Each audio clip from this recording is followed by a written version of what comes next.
Hey guys, welcome back to another Desert's Devotional Prayers, back with a word from the Lord and a prayer for us all. May the Lord bless you with what you need in this time. This is part 4 of the Grief and Loss series, I guess you can call it.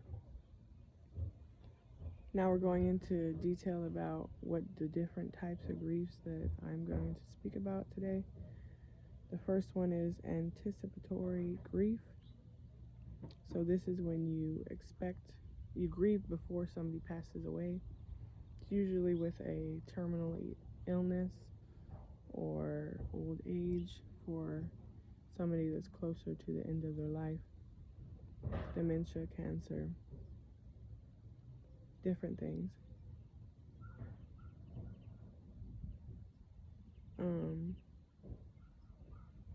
When this happens, it is also for aging pets and retirement. I didn't even think about that until I did this research and this study. Job loss that is imminent. So when somebody is about to retire, sorry, that's the neighbors. I guess they're doing construction. When you're about to retire, you grieve the loss of that time. Like, you spent every day waking up, going to this job and working it.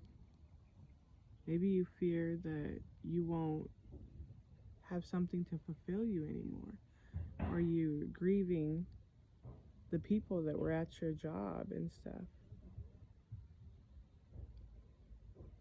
And when you're dealing with this kind of grief, you can either give up hope and refuse to allow yourself to actually grieve the loss before it happens, thus making the grief and the pain hit you harder when it actually happens, or you can give yourself a chance to accept what is coming and give yourself to resolve any unfinished business, any hurt, any regrets that you may have, that you need to apologize with this person, this job, this whatever it is, and say your goodbyes, to be able to fully embrace this moment that may be hard, but it is a blessing that you're able to resolve things. There's things that I was not able to resolve with my dad and my brother because it was so sudden. Their deaths were so sudden that it was a shock, and I wasn't able to say, oh, I'm sorry that I said that to you yesterday, or oh, I'm sorry that nothing. So it is a hard thing, and I cannot not judge anybody for how they handle anything, because I have no place to do that. But it gives you time. Try to embrace what this time is. It may be a hard time to embrace. Cry when you need to. Laugh when you need to. Allow yourself all the emotions that you need to get through this grieving process, and to do it with grace. Send your loved one off with grace and peace, not worry, because everybody comes to a time where they are called home by God. Everyone. It's inevitable. So let's all see death as something that is just a part of life, and to do with grace and mercy and love, not fear and doubt and anxiety and all of that. Lost you. Sorry. The next one is disenfranchised grief. When your loss is devalued, stigmatized, or cannot be openly mourned. Some people may minimize your loss because they don't think it's an appropriate grief, or you shouldn't be grieving because it's not that bad. But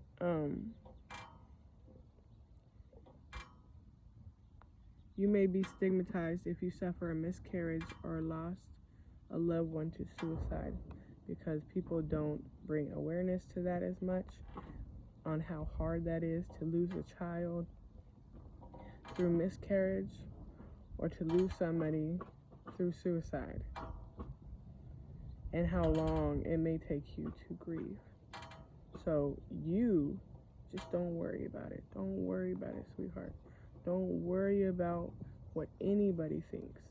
You stick firm to yourself. You are going through this, not them. Don't let them say, that happened a year ago, that happened 2 years ago. How many years are you going to remember this baby that you lost? Or how many years are you going to remember this person that you lost? Say, I'm going to remember them as long as I need to. And I'm going to grieve as long as I need to, while also going through the process of healing, actively trying to heal, to move forward from this.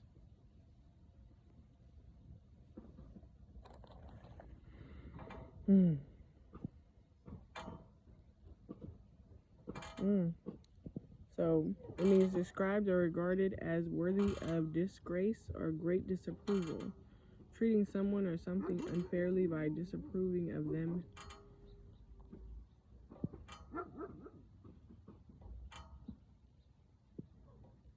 Can also occur when you have a relationship with a deceased and they think that you should have moved on already. Some may think it's inappropriate to grieve for a work colleague, classmate, or neighbor. As a close friend, you may be denied the same sympathy or understanding as a blood relative. That's one I experienced. And this can make it more difficult to come to terms with your loss and navigate the grieving process. So in high school, I had a best friend that was a male. And we hung out all the time before school, breakfast, lunch, after school. He would go to my softball or volleyball practices, and we were just really close friends. And he passed away in a car accident with a drunk driver. I was so excited because we were about to start sophomore year of high school, and I was so excited to show him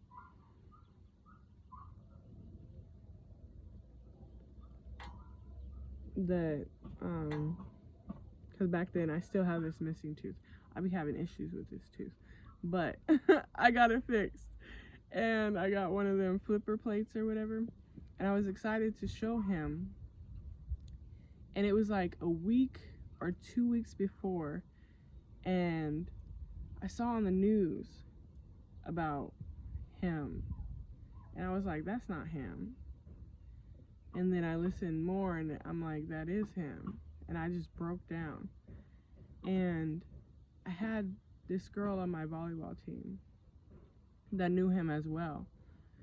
And I had talked to another girl, confiding in her. That was my problem. I confided in the wrong people. And she went and told this other girl. And when I went to volleyball tryouts, she came up to me and said, why are you crying about so-and-so? Because you don't even know him. You weren't even close to him. And all kinds of stuff to me. And I just, looking back, I'm thankful for how I reacted, because all I just said was, okay. And I went on, but it hurt my soul so much that somebody would say that to me, especially somebody that saw us hang out all the time. And it brought a whole different level to my grieving. So every time I was around her or in this circle of my volleyball, which was every day, I felt like I couldn't be myself.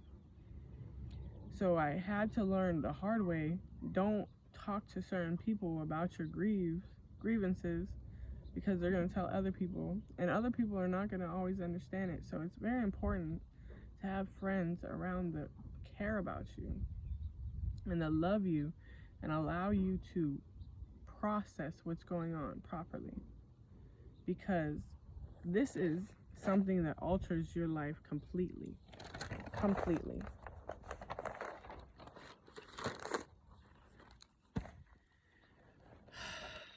But another one, moving on. I can relate to y'all if you had somebody do that. I can relate to y'all. It's hard, but this just is another learning thing that we have to go through. But you will make it through. Complicated grief. So this is when, usually, when you're going through loss, a significant loss, it doesn't completely go away, but it like eases after a while. And if you're a person who it never eases and it's literally like debilitating you and you're stuck in this place of sorrow and depression and fear and anger and whatever it may be, then you're in a complicated grief process.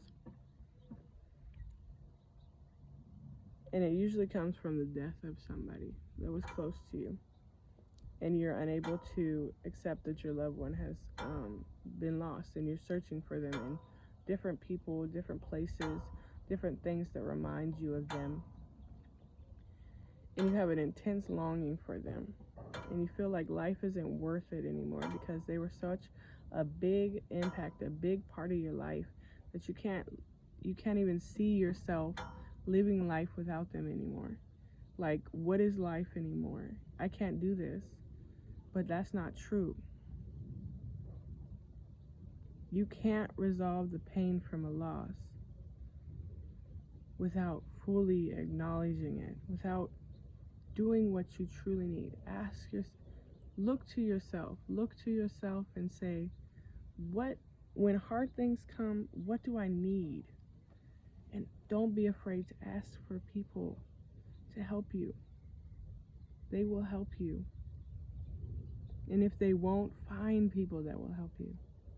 You need a support group. You need some people around you that will support you and love you and help you through this. Don't do this alone. Don't do this alone. And when somebody gives you advice, try to take it. Try to take it and apply it. It may help you. You never know.